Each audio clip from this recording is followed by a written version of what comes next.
Hello there. Good evening to one and all who joined here.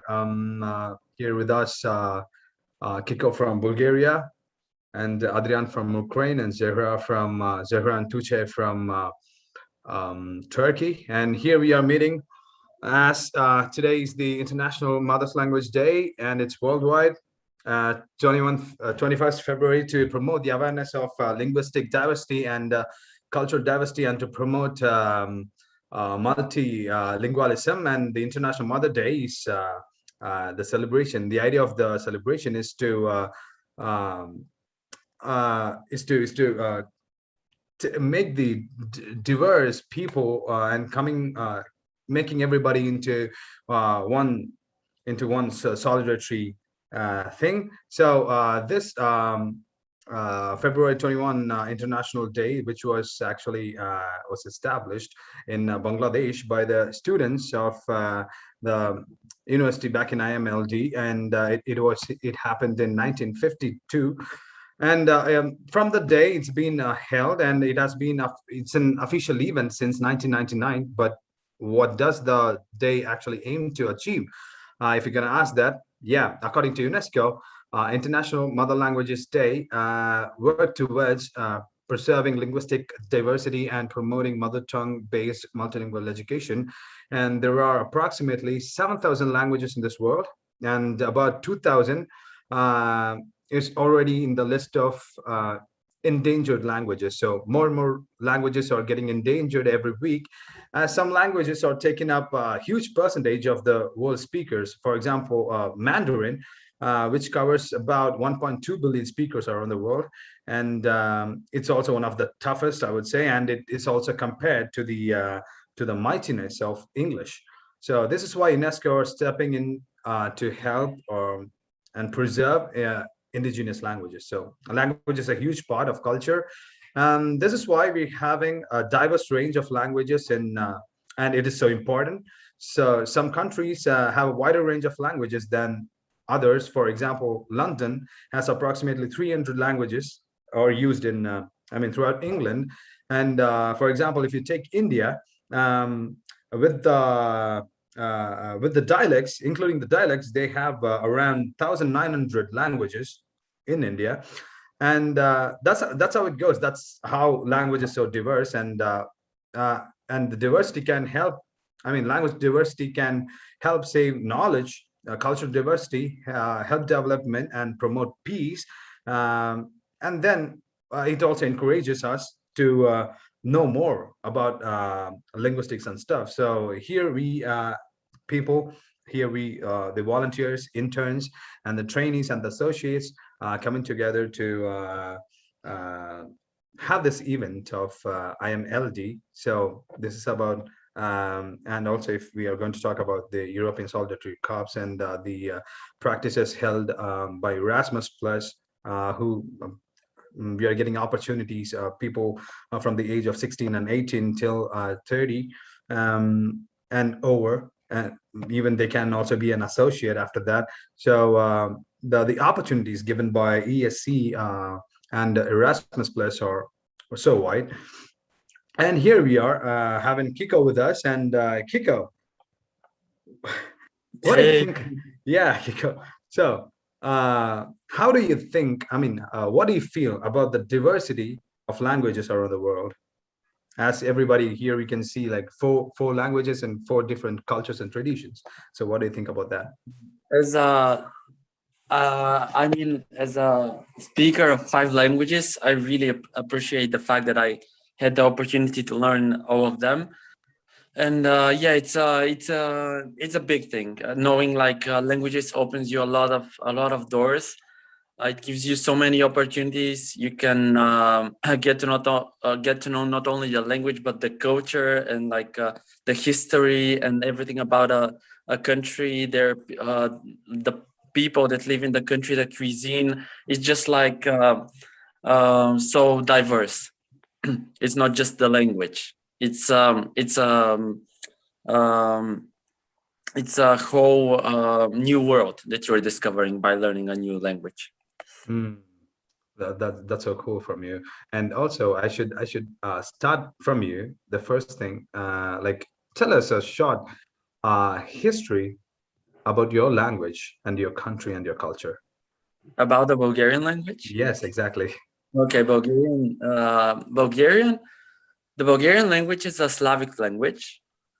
It has like some influence from Turkish language and French language, but those influences were in the recent years.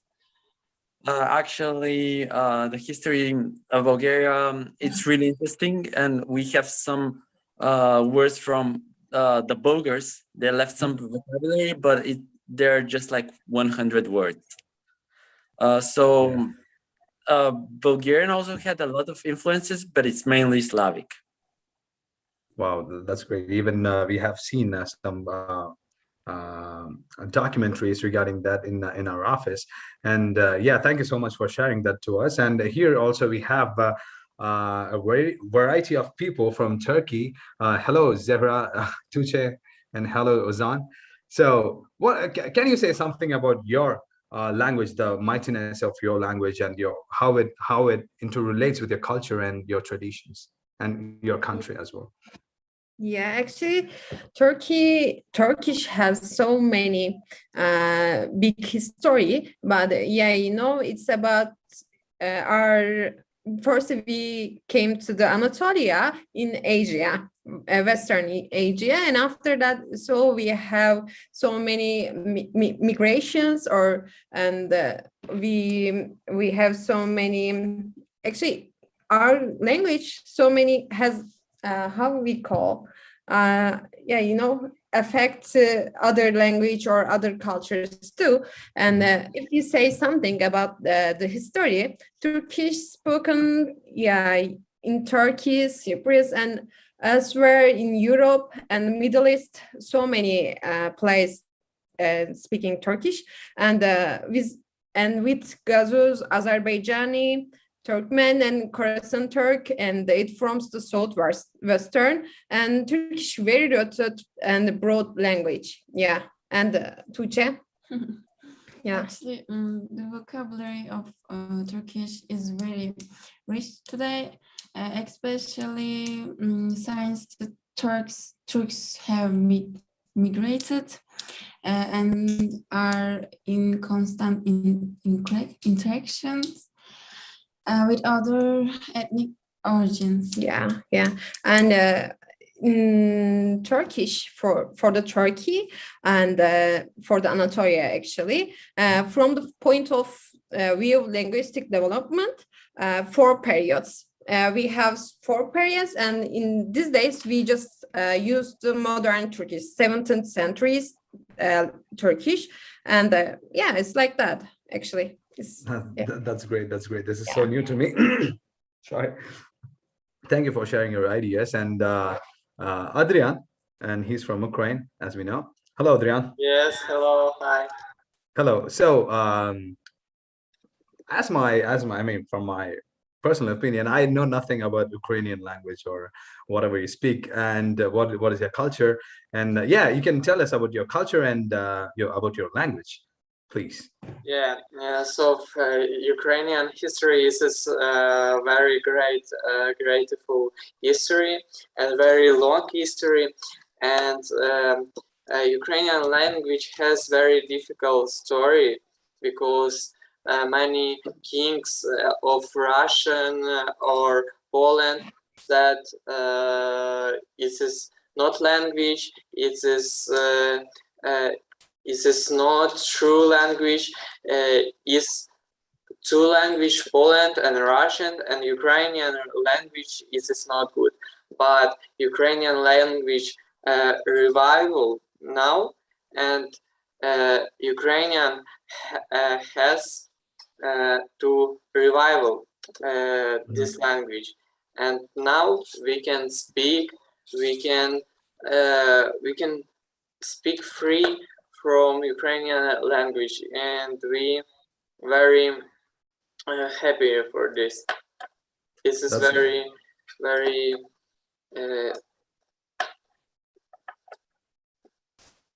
Cennet aslında. Yeah. Thank you so much, Adrian. That's a good thing from you. And most of the people, I mean, many of you guys, even before you guys meeting me, you never know about my language.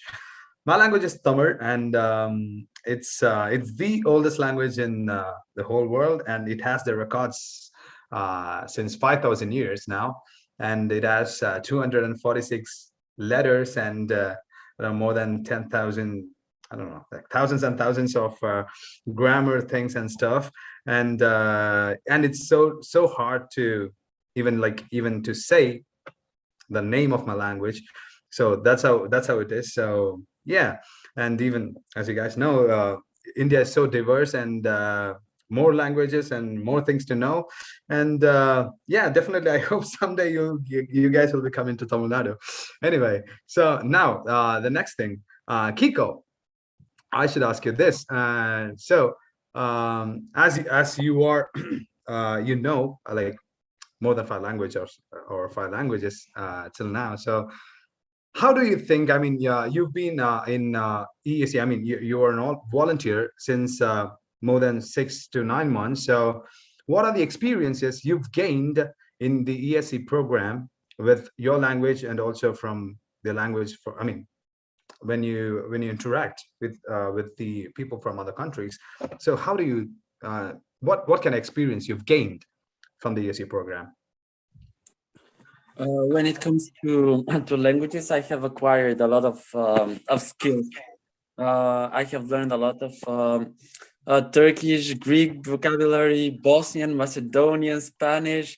I have learned a lot about a lot of languages. I really approve. I'm sorry. My soft skills and my hard skills got really better. I worked with so my project was about social work, and it was also an environmental project. So we worked with old people, we worked with youngsters, we worked with elderly. It was a really complex thing.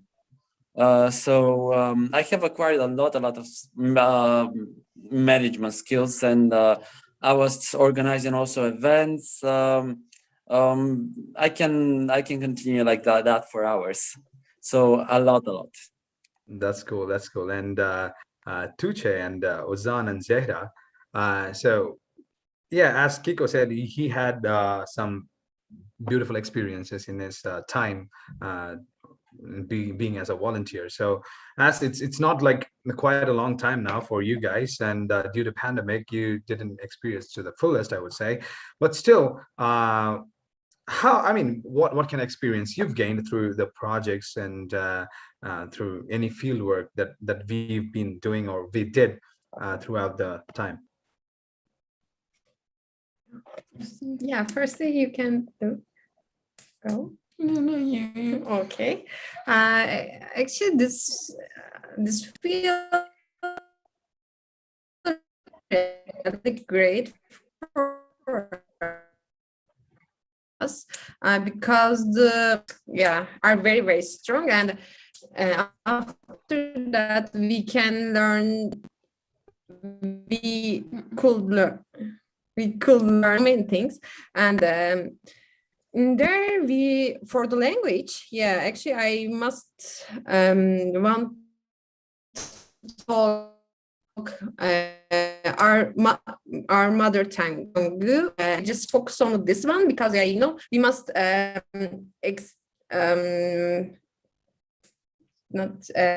translate. Yeah, we must translate the Turkish to English the first time for the speak someone's, and after that I really learned to how to speak in basic Turkish. Then after that, we learned some Bulgarian language, and our English improved.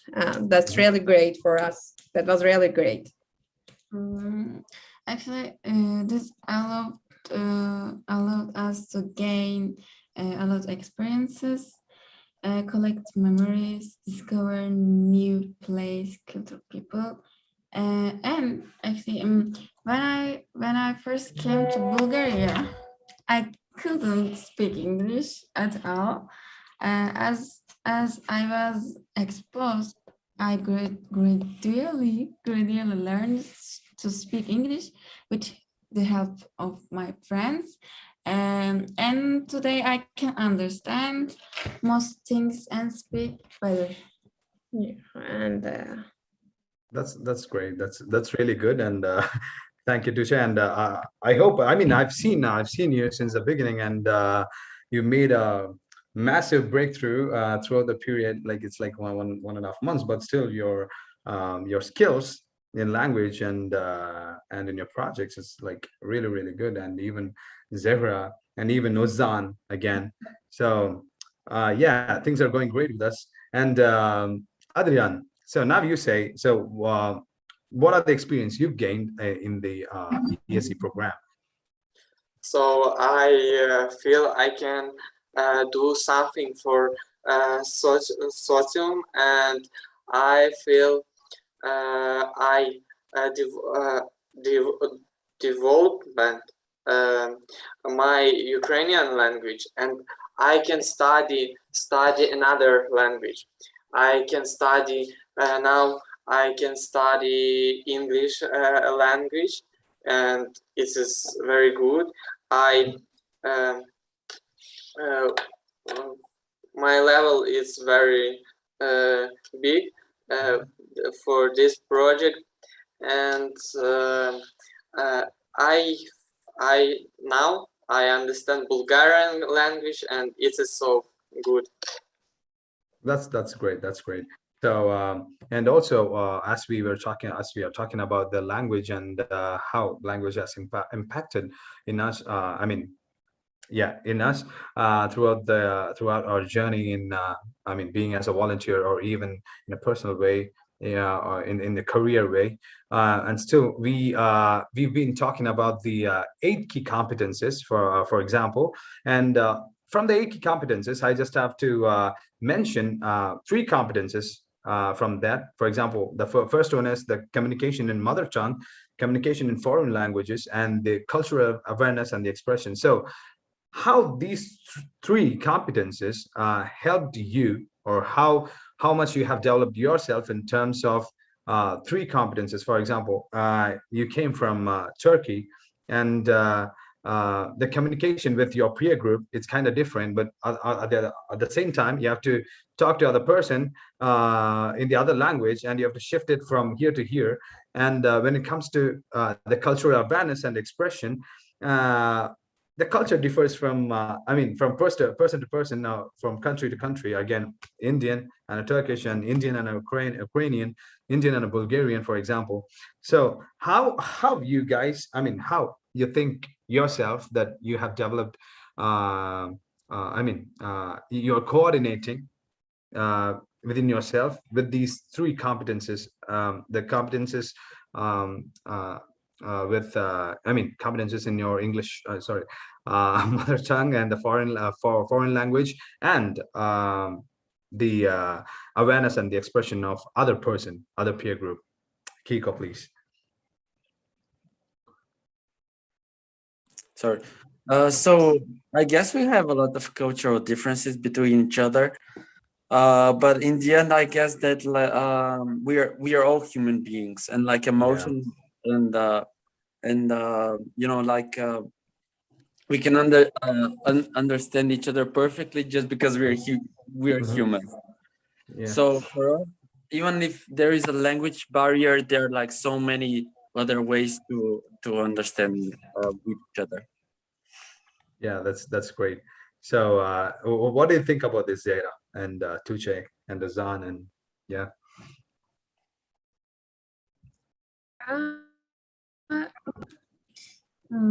Okay.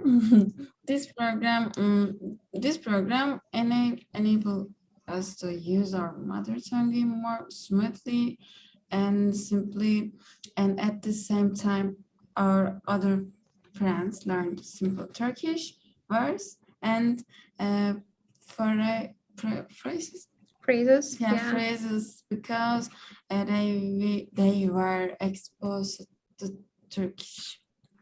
Yeah, actually, she's true. And we have so many experience about these topics, and now we are more developed for ourselves, and yeah, that's really great for us. Like Yeah. you.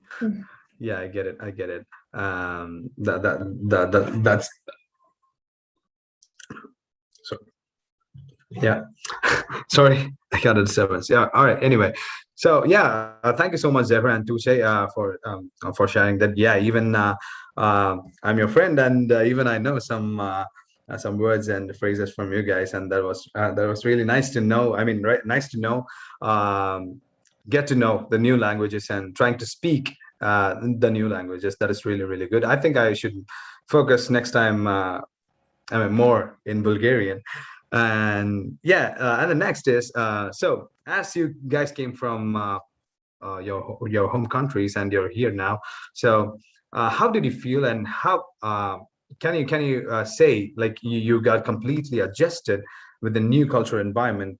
I mean, with the new kind of people, even in the shops, you can see the even during the transportation and even the cultural shock. I mean, like it's kind of like a cultural shock. And how do you think yourself, like how much you got adapted to the new situation from, for example, from Turkish to Bulgaria? I mean, Turkey to Bulgaria. Actually, it took approximately 2 weeks because the Bulgaria and Turkey Similar. so similar, so many of the so many topics, and but you know, we still get used to do it, and yeah, actually we haven't any big shock or something, and about the culture or people, because I say to you, the Bulgaria and Turkey, they're so close each other, I think, and yeah, maybe it's a little bit traffic rules or something. They're really, yeah, important in there. Yeah. So what do you think about this, Kiko? Yeah, I would also say that there are like a lot of similarities between Turkish people and Bulgarians. Our mentality is kind of similar. The cuisine is kind of similar, but in the end, we're like, I mean, there are some things that are different. I mean, a lot of things, mainly the language. But just like the feeling between the friendship between Turkish and Bulgarian people, I think it's pretty easy to maintain. Yeah. So, and also at the same time, yeah, you've been to Portugal, and you've been there for 6 months, I hope. And during that time, what kind of culture shock? I mean, how deeply you went into the culture shock, or you just made it really easy to come out of it? Well, I adjusted myself pretty quick because I already had visited Portugal before. I did my Erasmus in Portugal, so I kind of knew a lot about the culture and the language. But like this time, I really got to know the Portuguese people, because when I did my first Erasmus, it was still like kind of lockdown COVID times, and now I really kind of got to know the locals. So that was the best part of the experience, to get to know just the culture and their mentalities and their tradition in depth.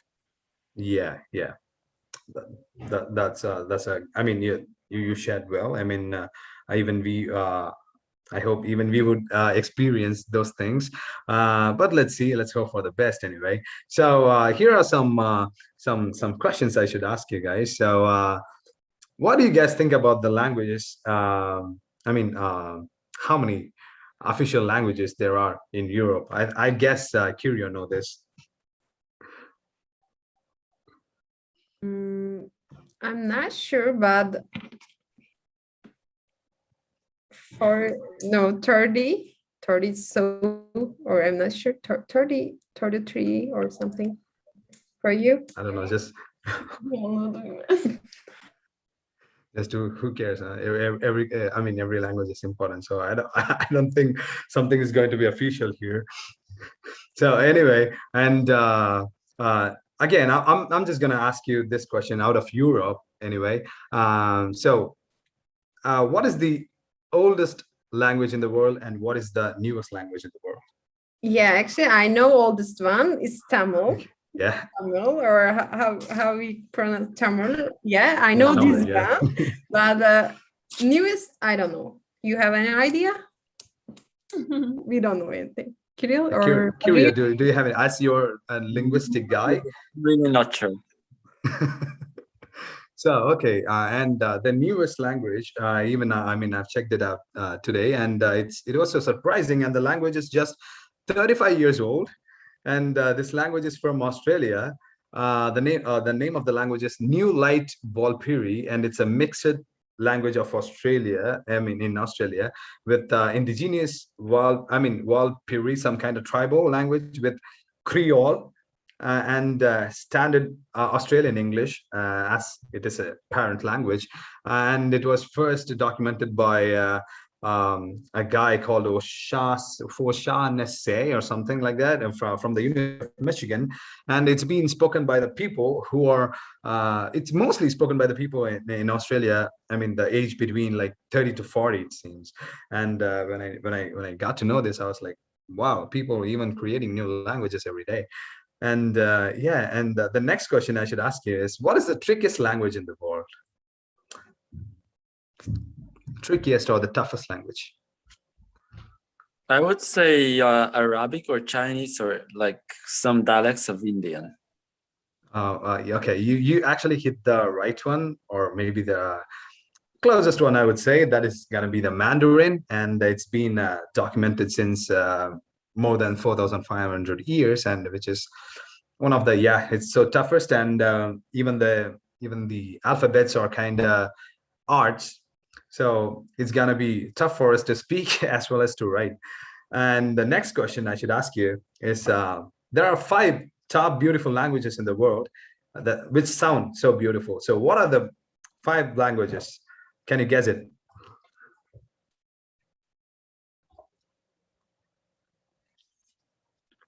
Anybody? I would say that, I mean, it depends. It's this is really it's subjective. Mhm. It's a subjective thing, but I would say English, Italian, French, Spanish, and one more. all European language or something? No. Okay. If you want me, I'll tell you the answer. So the answer is gonna be the first stands. I mean, the one which stands in the first is Italian. The second is Greek. The third is Arabic, and the fourth is French, and fifth, and that's happy to say, even that's gonna be Turkish. And yeah, the fifth. You don't know this one.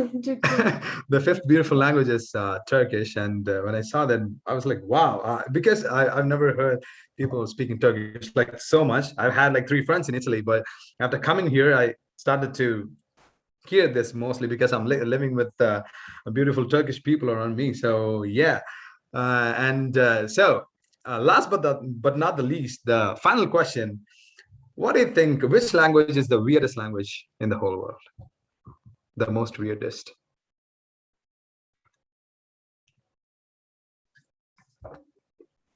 Which make people sick about this language?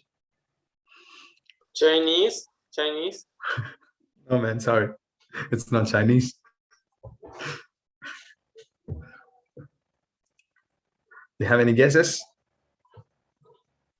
Maybe Arabic because of the symbols. No, it's gonna be English. English is the weirdest language in the whole world. Really? Why? Yeah, because they'll just change the words, they'll change the dictionary, and they'll come up with new words every minute. So people never know what is the actual rule of English, and people get confused because whatever you're gonna say, people are gonna understand, and whatever you're gonna say, it's gonna be right. So that's how it is. And the whole world is filled with many languages. I would say, like, yeah, as we heard before, it's like filled with 7,000 languages, more or less. And people are also creating new languages, by the way. So language is the one beautiful thing in the whole world. I think that that's going to be the first beautiful thing in the whole world, which makes us to communicate, which makes us to contact with from person. I mean, with every people. And yeah, or else this thing is not going to be possible. I mean, like sitting and talking with the weirdest language in the whole world. I think it's not going to be offensive that I'm talking too bad about, about English. I love English. I love English. Anyway, and I hope we all will go around the world and we get to know about many cultures and many languages. And it's just a start in our life. I think we have more things to see and more places to go around, and that's how it is. And thank you so much for everybody who joined us here. And stay tuned until the next event. And it's bye bye from me and from ICT to Bulgaria. See you guys soon in the next event. Stay tuned. Bye bye. Bye. Bye.